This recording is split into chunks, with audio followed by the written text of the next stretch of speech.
c'est tous les jours de manche. Il est 8h20 et c'est l'heure d'Arnaud Demange. Bonjour oui, Arnaud. C'est tous les jours moi, on vous le dit à chaque jingle, il est là. tous les matins. Bonjour à tous. Quel week-end on a passé. Tout le monde va bien?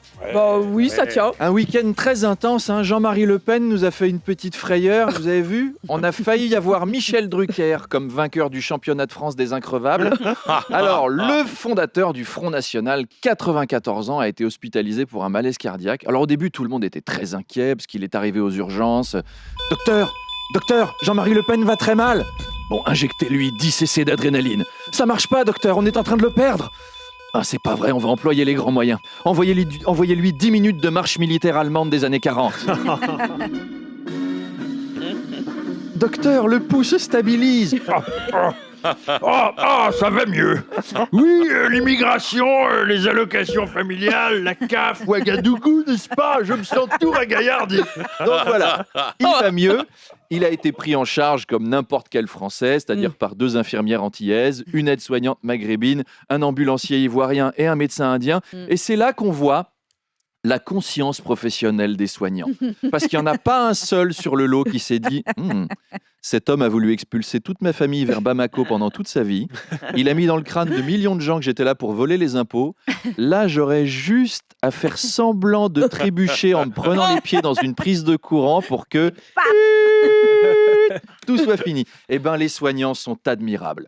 Autre petit point d'actu cocasse, la ministre de la Culture a été vue à la Fondation Louis Vuitton lors du concert privé de Jay-Z.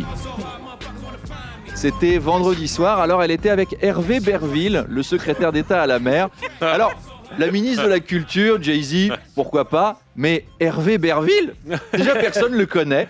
Même Elisabeth Borne, elle est surprise quand elle le voit pendant le Conseil des ministres. Vous êtes qui, monsieur? Je suis le secrétaire d'État à la mer. On a un secrétaire d'État à la mer? Et quel est le rapport avec un concert privé de Jay-Z? Un concert de Frank Ocean, pourquoi pas? Natacha Saint-Pierre, Monsieur Poulpe, à la limite, ça ferait sens. Ceci dit, on se doute qu'il aime le rap. Quand on voit la politique écologique du gouvernement, Hervé Berville aussi, il nique sa mère. Très beau. Tout le week-end, il a bossé. Celle-là, elle est pour Charles, l'amateur de rap.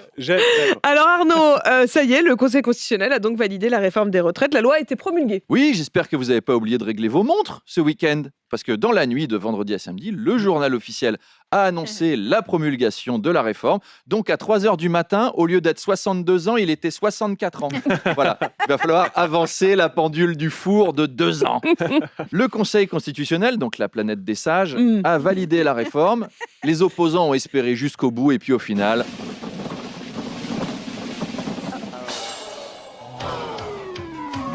Bon, en même temps, il n'y a pas de suspense.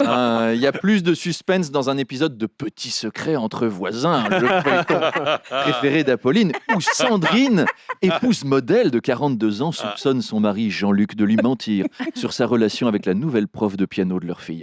Ça, c'est du suspense. Bref, juste après, Elisabeth Borne a déclaré « Ce soir, il n'y a ni vainqueur ni vaincu ». Si, quand même, ceux qui étaient contre la réforme, ils ont perdu ou je me trompe, Elisabeth? L'exécutif a utilisé le 49.3, réduit la durée des débats et n'a pas écouté la rue. C'est même pour ça qu'il a gagné. C'est un peu comme tricher au Monopoly, écraser ses enfants et puis leur dire « Bon, il y en a pas qu'on gagnait ou qu'on perdu, on s'est juste tous bien amusés. » C'est comme se faire surprendre par sa femme au lit avec sa maîtresse et lui dire « Ah, chérie, ce soir, il n'y a ni cocufieur, ni cocufier. Tu sais, il n'y a que 3 personnes qui ont un point commun, moi. » Non, ça marche pas. On n'est pas dupes, Elisabeth. Et puis Arnaud, donc dans la nuit de vendredi à samedi, le journal officiel a annoncé, vous le disiez, cette promulgation de la réforme vers 3h du matin. Oui, on ne sait pas encore à quelle heure exactement la loi a été promulguée. Enfin, on espère que ce n'est pas 3h du mat quand même.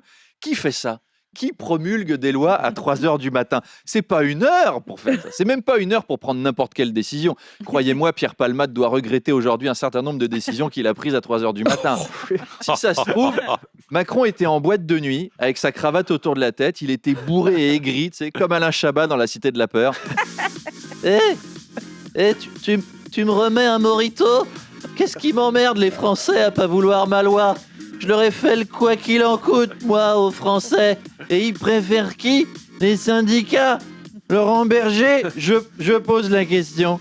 Qu'est-ce qu'il y connaît aux Français, Laurent Berger? Réponse.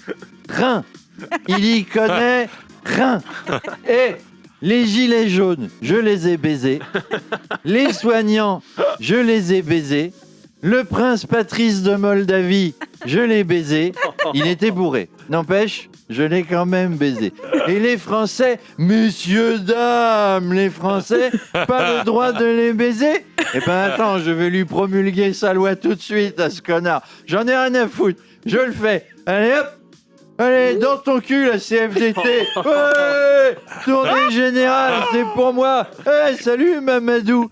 Ah non, remets ta chemise, t'es con, arrêtez avec cette blague. Mbappé, ça fait 4 mois, c'est bon avec ça. Allez, musique. Je pense que ça s'est terminé comme ça. C'est terminé comme ça. À demain, Apolline. Si on n'avait pas le fin mot de l'histoire, on n'avait pas les coulisses, oui. les indiscrets du service politique. Inside. Le service politique de Manche. C'est avec Arnaud Demange. Il est 8h26 et c'est sur cette musique de Michel Sardou que je vous annonce que dans un instant, mon invitée, elle est LFI. C'est donc la députée Clémentine Autain. Est-ce qu'on parlerait pas de votre petit spectacle quand même? D'ailleurs, qui n'est pas un petit spectacle, hein, qui est quand même un gros spectacle. Hein, Énorme. parce que vous aurez un spectacle ce week-end. Non, c'est pas ce week-end, c'est dans 2 semaines et c'est à Lyon. Dites-moi. À Lyon, Loudéac, Tours, dans toute la France. Donc, Il y en a tous ceux qui sont dans Lyon. tous les coins. Tous les Toutes les Lyonnais infos sur rmc.fr sur rmc.fr et sur arnauddemange.fr. et sur Arnaud Demange, parce que c'est oui. tous les jours lui. arnauddemange.fr. 8h27, vous l'aurez donc 27. compris. C'est dur, hein. Allez, allez. Mais Arnaud Demange juste avant la politique, comment vous le voulez? C'est pas possible, je ne peux pas, il faut que j'en parle à la direction.